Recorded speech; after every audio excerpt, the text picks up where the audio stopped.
Nous amorçons la toute dernière ligne droite de cette émission qui se pose la question aujourd'hui de savoir quel est le contenu réel de l'agenda 2063 et aussi comment financer l'Union africaine dans les années à venir. Nos invités sont toujours avec nous. La configuration de ce plateau n'a pas changé. Nous sommes toujours avec le ministre des Affaires étrangères du Bénin, M. Agbenonsi. Également, M. Salifou Keïta est toujours avec nous, il est journaliste. M. Azebazé, journaliste également. Et M. Ekbek Koulibaly est toujours en notre compagnie. Alors, on va se poser un certain nombre de questions. M. Gaussou Touré, je connais très bien ce nom, je ne sais pas si ça désigne la même personne. Il dit, quel est l'essentiel dans cet agenda 2063? Ça veut dire que nous parlons d'un outil que les Africains ne connaissent pas encore. Il va falloir que l'Union africaine essaie d'accentuer la communication sur ce document-là. Et nous allons attaquer maintenant les solutions qui ont été mises en œuvre. Notamment, on dit qu'il faut mettre en œuvre une taxe de 2 $ sur les nuits d'hôtel et de 10 $ sur les billets d'avion pour les vols en partance ou à destination de l'Afrique. Monsieur Azebazé, qu'est-ce que vous pensez de cette proposition? Je pense que toute proposition de, comment je l'ai dit, de recherche de ressources qui n'aura pas pour finalité de renchérir le coût de la vie pour des citoyens africains qui sont pour l'essentiel, on l'a dit tout à l'heure, pratiquement plus de 60% de la population africaine vit au-dessous du seuil de pauvreté, le seuil des Nations Unies et du PNUD, avec 10 $. Donc, moi, n'ayant mené aucune étude, à la différence du gouvernement, des gouvernements et de la Commission de l'Union africaine, de la Commission des Nations Unies, la seule réserve que je peux avoir pour tout mécanisme de financement serait qu'il ait pour objectif ou pour finalité, même si ce n'est pas l'intention de départ de ceux qui ont décidé, de renchérir les coûts des produits de première nécessité dans notre pays. J'ai entendu le ministre tout à l'heure dire que, par exemple, pour le prélèvement fiscal, les produits de première nécessité, notamment ceux liés à la santé, les intrants agricoles, sont exemptés. C'est une bonne chose, mais ce n'est pas seulement ça. Moi, je ne vous ai pas entendu parler, par exemple, de l'exemption sur les produits liés à la formation, à l'éducation et à la formation. Pourtant, la plupart des produits, notamment les outils didactiques, ne sont pas du tout, surtout en région francophone, ne sont pas fabriqués en Afrique. Ils sont importés. Comment on va faire? Comment on fait pour ne pas, en recherchant, en essayant d'atteindre l'objectif d'autofinancement de la commission, en tout cas des institutions africaines, notamment sa commission, fragiliser l'objectif de créer, de former en qualité les citoyens les plus jeunes africains. Ça, c'est une préoccupation pour peut-être le journaliste et le défenseur des droits humains que je suis. Il va falloir, et je l'ai dit tout à l'heure avant peut-être qu'on ne passe micro ailleurs, qu'il va falloir que les ressources naturelles dont nous disposons, qu'on trouve le moyen de les faire exploiter et qu'ils ne ressortent plus de notre continent par des voies aussi détournées que nous en savons. L'Afrique, la plupart des pays africains aujourd'hui sont membres d'un certain nombre de mécanismes internationaux de transparence sur les ressources, sur les industries extractives. Mais personne, rien jusqu'ici, en dehors du fait que la plupart des ressources minières sont budgétisées à des niveaux que seuls les gouvernants et les exploitants souvent en assurent la connaissance ou la maîtrise. Mais personne n'est en mesure en Afrique aujourd'hui de dire que les déclarations faites par tel exploitant sont conformes ou correspondent effectivement à ce qu'ils ont extrait de nos sous-sols. De mon point de vue, ça fait partie des choses que les institutions africaines, en tout cas avec nous les citoyens, nous devons continuer à mettre la pression sur les gouvernements pour qu'il y ait plus de transparence dans la collecte des ressources africaines. Parce qu'on ne peut pas continuer à dire que l'Afrique est l'un des continents naturellement les plus riches, mais voir que les ressources que génère cette richesse sont largement insuffisantes pour la résorption des problèmes quotidiens des Africains.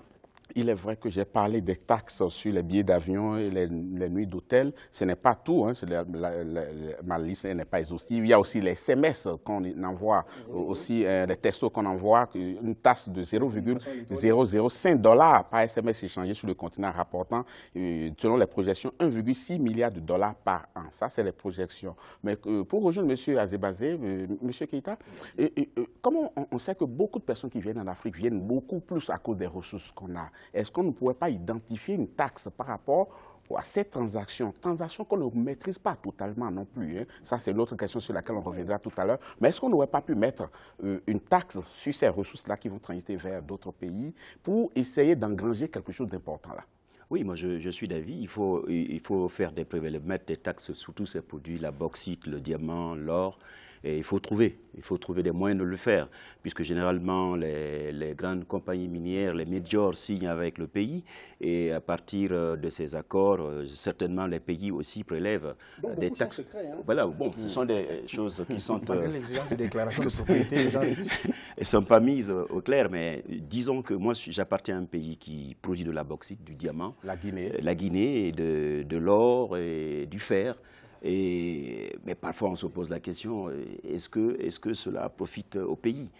Parce qu'on voit tous les jours, tous les ans, tous les mois, la terre rouge partir de Conakry.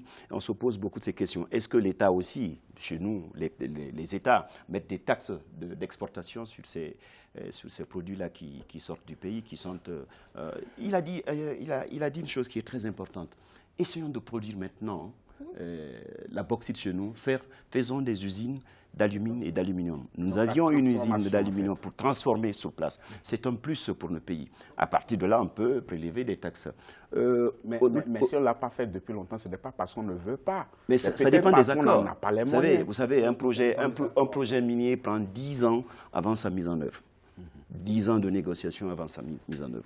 C'est une Américaine qui a tout le temps travaillé à la CBG, la compagnie des bauxites de Guinée, qui vit aux États-Unis et en Belgique, qui m'a dit un projet minier, c'est sur 10 ans, soit sur 5 ans.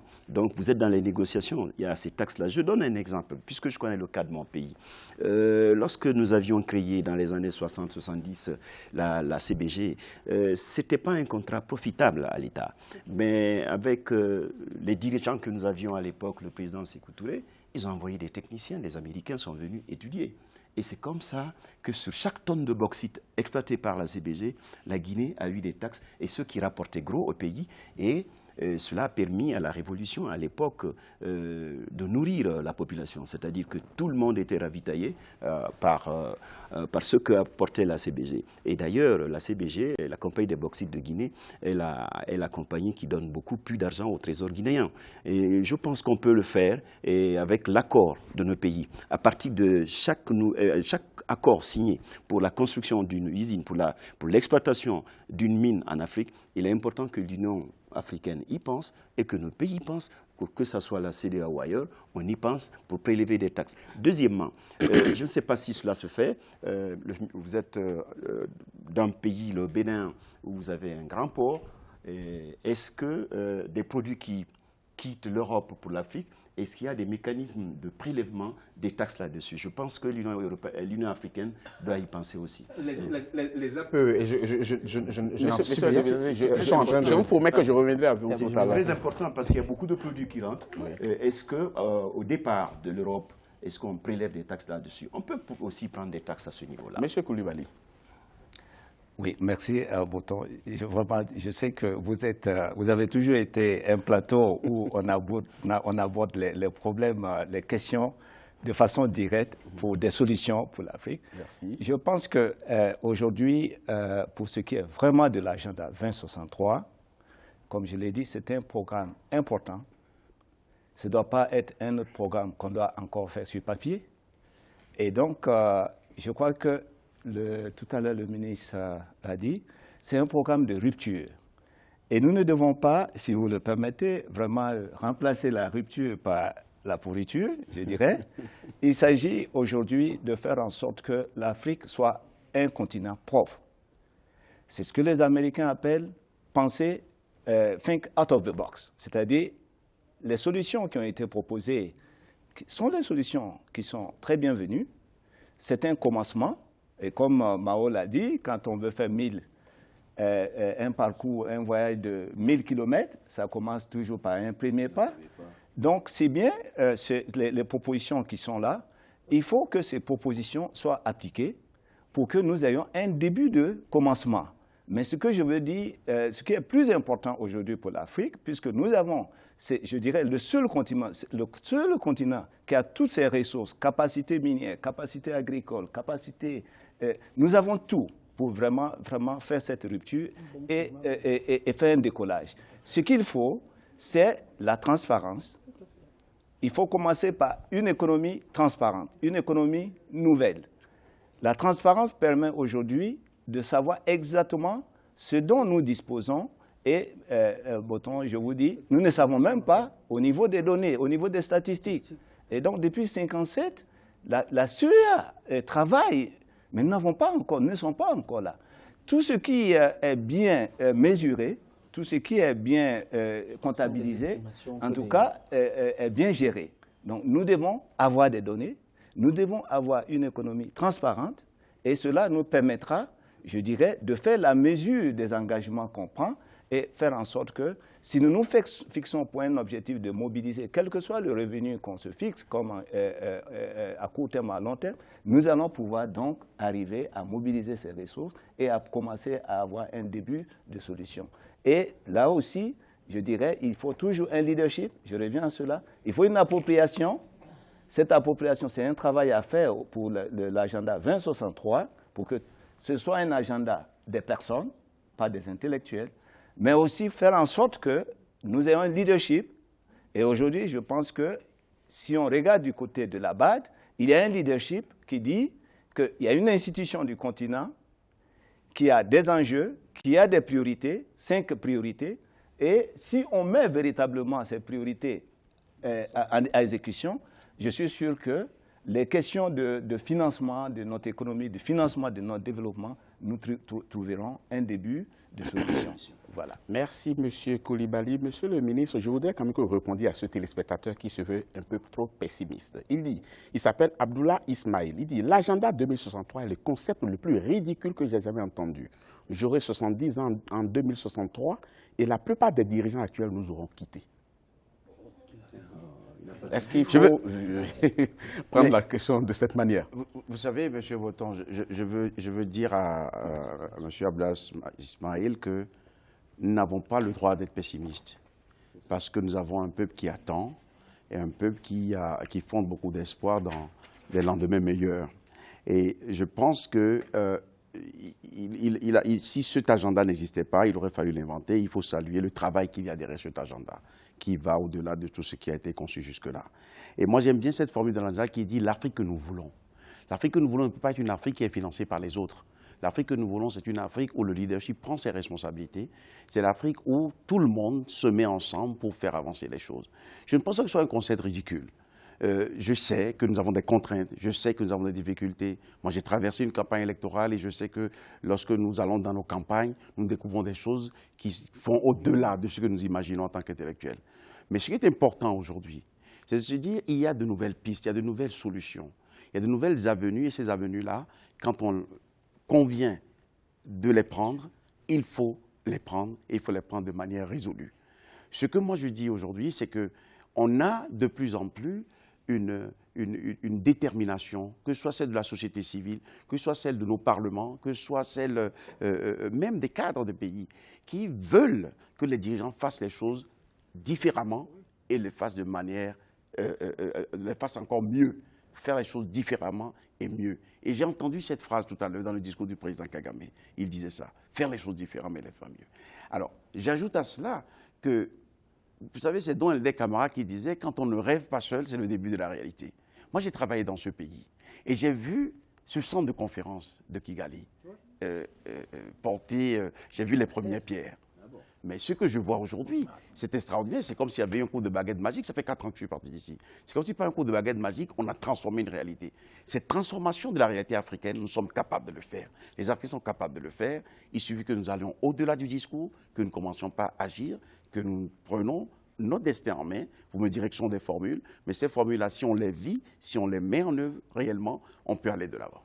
Une question d'un téléspectateur, Imouvi Imbingeniko, il dit « Je sais que c'est coûteux, mais je pense qu'il est temps pour l'Union africaine d'envisager d'avoir des bureaux dans chaque État membre. Prenons sérieusement l'agenda 2063. » Est-ce qu'il est possible? Est-ce que ça existe déjà? Est-ce que l'Union africaine a des démembrements dans chacun de nos États? Oui, pour le moment, ce n'est pas utile. Moi, je crois que ce n'est pas utile. Il faut que nous nous mettions d'accord sur une chose. Réduisons les coûts de fonctionnement. Et moi, je vous dis, j'appartiens à un gouvernement qu'on appelle le gouvernement du nouveau départ. Nous vivons dans la sobriété. Et ça, l'Afrique doit aller aussi à l'école de la sobriété. J'ai travaillé dans ce pays, comme je disais tout à l'heure. Pendant 4 ans, j'ai vécu ici. Il n'y a jamais eu de champagne dans une réception. Et c'est Louise Mouchikiwabo, la ministre, qui m'a dit un jour, il dit, mais Aurélien, ne produisons pas de champagne. Et n'avons pas besoin de boire de champagne dans nos réceptions. Il faut que nous vivons à la mesure des moyens qui sont les nôtres. Et je crois créer une administration, créer une bureaucratie pour une bureaucratie, il ne faut pas. Des relais nationaux pour faire pousser l'agenda de l'Union africaine, on peut le faire. Et nous devons réinventer. Il disait tout à l'heure, notre collègue de la CA, think out of the box. Oui, penser autrement les choses, faire autrement les choses. Et ça, c'est possible. Monsieur Coulibaly, oui. Ajouter un point. Il faut savoir que dans le fonctionnement des institutions africaines, il y a une division très claire des rôles. Nous avons, depuis le commencement, depuis les années 60, nous avons l'Union africaine, la Commission de l'Union africaine, donc, qui essaye, étant donné la fragmentation de nos économies, de faire ce travail de mobilisation politique, orientation politique, intégration. Donc ça, c'est sur le plan politique. Au niveau maintenant de l'aspect de la réflexion stratégique, il y a la Commission économique pour l'Afrique. Au niveau maintenant des idées, des solutions que nous proposons, il faut une institution vraiment d'avant-garde pour mobiliser des ressources. Et ça, c'est la Banque africaine de développement. La BAD fait de son mieux.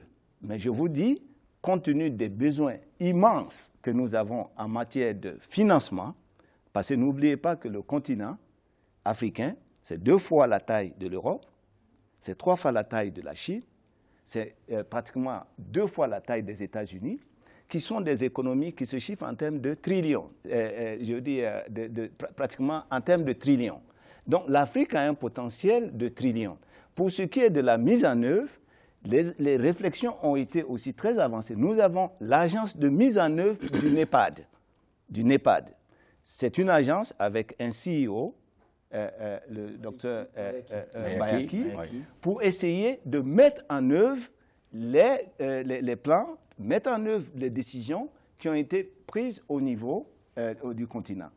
Et là, à ce niveau, je dirais, il y a aussi un démembrement aujourd'hui du NEPAD. Le NEPAD a des points focaux dans chaque pays.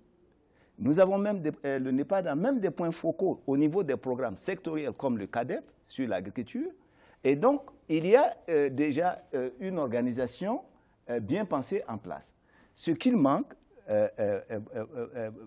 c'est vraiment le leadership pour dire ce sur lequel nous sommes engagés, il faut le mettre en œuvre, il faut faire le suivi et il faut mettre les ressources appropriées pour le mettre en œuvre. Il faut quelqu'un qui impulse. Voilà. Donc, l'exemple du Rwanda, le Rwanda est un bon exemple. Nous avons le leadership du président Kagame qui a permis aujourd'hui au Rwanda d'être un pays modèle en matière d'engagement et d'exécution des engagements pour arriver à transformer le quotidien des populations. C'est tout ce que nous attendons de chaque chef d'État. Merci beaucoup, M. Coulibaly. Mais quand on poursuit loin de cette réflexion, il y a certaines personnes quand même qui disent attention, ayez les pieds sur terre, soyez réalistes. L'Afrique ou bien les élites africaines apparemment ne pondent que des rapports, ne pondent que de la théorie. On a fait un débat ici sur la paix en Afrique, comment arrêter les foyers de tension en Afrique. Et quelqu'un nous a démontré, un expert nous a démontré que l'Union africaine, le Conseil paix et sécurité de l'Union africaine dispose de la meilleure architecture, du meilleur plan pour sortir l'Afrique quand même des foyers de tension. Mais le plan existe, on ne peut pas le mettre en œuvre parce qu'on n'a pas les moyens. On n'a pas les moyens. On parle d'abord de moyens, ne serait-ce que pour faire fonctionner l'Union africaine. Maintenant, après, pour pouvoir donner les moyens et aller sur le terrain avec les moyens, mais apparemment, on est trop loin du compte. Est-ce que vous permettez quand même mon afro-pessimisme un peu de vous l'exprimer, de le partager avec vous, M. Azebazé? Je pense qu'il faut que nous sortions de ce schéma où on considère que parce que rien n'a été fait de manière résolue par le passé, rien ne peut être fait dans l'avenir. Moi, je ne sais pas pourquoi j'ai foi en ce que... Regardez ce que vous avez autour de la table. Vous fondez votre espoir sur quoi concrètement? Mais je fonde mon espoir sur le fait qu'on est dans une situation où on a, sauf à être devenu décidément étranger à l'Afrique, on est dans une situation où on ne peut pas, on n'a plus de choix, on ne peut pas faire autrement. Mais on a le choix. Non, on a le choix de faire quoi? De s'enfoncer. Certains ont le choix de créer d'autres guerres encore en Afrique, parce qu'il y a d'autres conflits. Mais on en vient. Ce que je sais, tout à l'heure, je parlais de gouvernance. Oui.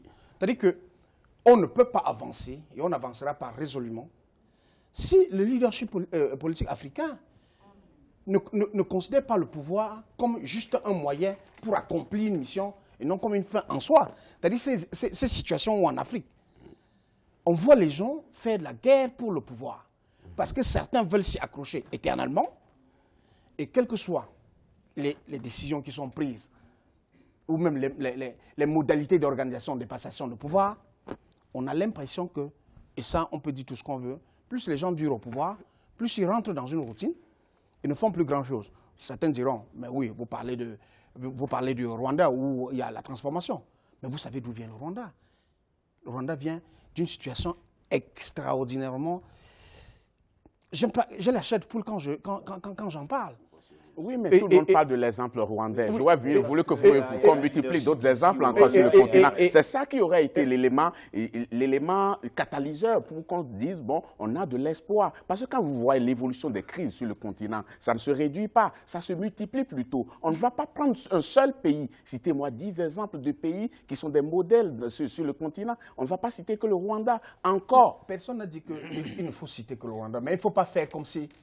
S'il n'existe pas, s'il n'y a pas d'Africains qui ont montré que si nous investissons, on va avancer. Moi, je préfère, et moi je suis heureux d'entendre un ministre d'un gouvernement qui est jeune parler comme celui-ci. Nous le retrouverons sur les plateaux de télévision dans 1 an, dans 2 ans, pour lui rappeler que vous, quand vous arrivez au pouvoir, je suis désolé, monsieur le ministre, c'est comme ça que moi je suis. On sera au rendez-vous. Quand vous retrouverez, ce sera notre devoir, nous, chers confrères, de leur rappeler chaque fois. Déjà, il faut saluer sa présence sur ce plateau parce que ce n'est pas évident. Il aurait pu ne pas y être. Et dans nos pays, nous disons, moi je fais partie de ceux qui disent que les citoyens doivent devenir intransigeants vis-à-vis des gouvernants. On ne peut pas passer notre temps à trouver des excuses à nos dirigeants. Être intransigeant ne signifie pas militer pour se faire la guerre, mais nous devons continuer à parler, en tout cas pour ceux qui ne sont pas en responsabilité, nous devons continuer à parler de manière déterminée en leur rappelant que vos engagements sont sociaux. Nous avons dit ici tout à l'heure, pardonnez-moi, nous avons dit tout à l'heure qu'il n'y a pas de données fiables, il n'y a pas de statistiques fiables. Il faut quand même que ça commence quelque part, que nous avons des données sur lesquelles on va pouvoir construire quelque chose. Cette émission sert aussi à cela, parce que le pôle web d'Africa 24 quand même soumet des téléspectateurs à un certain nombre de questions. Et aujourd'hui, on leur dit, connaissez-vous l'agenda 2063, l'agenda 2063 de l'Union africaine? Si oui, qu'est-ce qui vous semble pertinent dans cet agenda? Et plusieurs réactions nous ont été apportées entre le 16 juillet à 18h GMT et le 17 juillet à 13h GMT. Pour expliquer ces résultats, voici comme vous allez le voir affiché sur l'écran, les résultats de ce sondage-là. Donc, 82% des personnes interrogées ne connaissent pas l'agenda 2063. Contre 18% qui savent de quoi il s'agit. Pour expliquer ces résultats, les internautes soulèvent un manque de communication de l'Union africaine. Les personnes interrogées soulignent également un manque de visibilité sur le contenu de l'agenda 2063 et sur sa mise en place. Plusieurs questions sont revenues dans les réactions que j'ai lues, en tout cas quelques-unes. Premièrement, il dit quel est le rôle de la jeunesse dans la mise en place de cet agenda 2063? Je n'ai pas voulu que ce soit rebarbatif, donc je n'ai pas lu plusieurs messages. Deuxièmement, il dit pourquoi se protéger aussi loin en 2063 et attendant que se passe-t-il concrètement d'ici à 2063? Et troisièmement, il dit l'agenda 2063 n'est-il pas une mesure prise uniquement sur les papiers sans aucune conséquence sur le citoyen lambda? Et voilà les résultats de notre sondage. Alors, Monsieur Coulibaly, qu'est-ce que ça vous inspire, ces résultats-là? 82% contre 18%. Oui, je pense que nous sommes plus à l'aise quand nous voyons des statistiques, parce que ça permet au moins d'avoir, je dirais, des indicateurs sur lesquels il faut se baser pour pouvoir savoir quel est le point de référence que nous avons et ensuite voir comment travailler à partir de ces points de référence qu'on appelle les baselines. Alors, je crois qu'ici, ça veut dire qu'il y a beaucoup à faire. Il reste encore beaucoup à faire. Le tout n'est pas de faire un plan sur le papier, mais oui. Rapidement, finissez là-dessus, Oui. parce qu'on va faire le dernier tour de table rapidement. Très bien. Donc, je dirais, les statistiques nous permettent vraiment d'avoir un baromètre pour dire qu'il nous faut, d'arrache-pied, comme je l'ai dit au départ, vraiment faire en sorte que nous ayons des statistiques. Nous travaillons aussi sur la communication des programmes et faire en sorte que l'agenda soit approprié et l'agenda soit pris à bras le corps par le leadership africain. Merci, M. Coulibaly. Je commence mon dernier tour de table avec M. Azebazé. Alors, par rapport au financement de l'Union africaine, alors, quelle est votre note d'espoir? Je ne sais pas si on ne l'a pas suffisamment dit. Nous n'avancerons qu'avec nos moyens. Et nos moyens, au-delà des moyens financiers, c'est d'abord les moyens politiques. Ces moyens politiques-là, c'est la qualité de gouvernance que nous devons nous imposer. Et quand on s'impose, comment je vais dire, des normes et des standards, il faut que les Africains, les dirigeants africains, l'élite africaine, acceptent de se soumettre au contrôle et au check and balances. Ces élites ont entendu votre message. La dernière chose quand même par rapport à la communication. Oui. Moi je pense que... Finissez encore 10 secondes. Oui, juste cela. On ne peut pas confier à l'Union africaine, qui a dit ça seule la communication sur l'agenda 233. C'est la responsabilité des États aussi, qui viennent signer ces conventions-là ou bien ces documents-là. D'aller les vulgariser, dans leur pays. Merci beaucoup, M. Azebazé. M. Keïta, vous, votre dernier mot dans cette émission par rapport au financement du continent, quel est le point positif que vous prenez et sur lequel vous fondez un espoir? Je fonde un espoir sur l'omniprésence dans nos pays des usines et aussi des entreprises qui produisent de l'argent, qui transforment nos ressources. Et il est tout à fait impératif pour nos pays et pour l'Union africaine de faire des prélèvements en accord avec ces entreprises qui signent ces accords avec notre pays. Je pense aussi, pour revenir à cette question, qu'il faut vulgariser, mettre à profit la présence des sociétés civiles pour expliquer ce programme-là. Merci beaucoup, M. Keïta et M. Coulibaly. Votre mot de fin, le point positif sur lequel on pourra construire quand même cette stratégie de financement de l'Union africaine. Oui, mon mot de fin, c'est que nous avons suffisamment de ressources disponibles en interne. Il faut que l'Afrique pense d'abord, réfléchisse d'abord en utilisant, exploitant au maximum les ressources que nous avons en interne et faire en sorte que nous allons plutôt à la mise en œuvre, à l'action par rapport à ce que nous avons déjà conçu sur papier. Merci beaucoup, M. Coulibaly. Monsieur le ministre, à vous revient. Le dernier mot dans cette émission, dites-nous pourquoi nous autres Africains, nous avons de belles raisons de croire quand même à cette Union africaine, en cet agenda 2063 et en ce financement de l'Afrique par elle-même. Pourquoi nous avons de belles raisons? Je pense que je pars de votre sondage. Il faut que nous soyons à l'écoute de nos peuples. Vous avez vu tout à l'heure, beaucoup d'éléments ont été mis dans ce débat qui nous interpellent, où que nous soyons et quoi que nous faisons. Et je crois que cette Afrique intégrée, cette Afrique prospère, cette Afrique en paix dont on a besoin, nous ne pourrions la bâtir que si nous acceptons de déconstruire un certain nombre de choses, si nous acceptons de combattre un certain nombre de pratiques que nous avons, combattre la corruption, combattre le mauvais service. C'est à ce prix-là, avec une détermination, avec un travail acharné, que nous pouvons relever ce continent. Parce que je vous ai dit tout à l'heure, la misère, la pauvreté extrême, elle existe dans plusieurs de nos pays. Et c'est peut-être pour ça que, quelques comme moi, à côté du président Patrice Talon-Béné, s'est engagé en politique. Et cette nouvelle approche, cette manière de relever l'Afrique, je le retrouve dans ce Tanja 2063. Et je crois que nous allons tous ensemble aller vers une application réelle des décisions que nous prenons. Commençons déjà par appliquer ce que nous décidons de faire. Et vous verrez que le changement interviendra. Merci, merci. C'est le temps de remercier tous les invités sur ce plateau. Chers téléspectateurs, vous avez bien compris que c'est sur Africa 24 que ça se passe pour comprendre vraiment le pourquoi des choses. Connectez-vous chaque fois. On ne manquera jamais de poser les vrais problèmes sur ce plateau. Et puis, ce soit le bonheur, vous allez participer aussi comme vous l'avez fait tout le long de cette émission. Merci beaucoup, chers invités, d'avoir été des nôtres pour cette émission, de votre contribution et d'avoir éclairé la lanterne de nos téléspectateurs. Ainsi se referme définitivement cette émission, chers téléspectateurs. Merci beaucoup de l'avoir suivi. Je salue sérieusement l'équipe de production et de réalisation de cette émission. Demain, ce sera un autre thème et ce sera toujours avec le même plaisir. Je vous laisse tout de suite en compagnie des programmes d'Africa 24. À bientôt.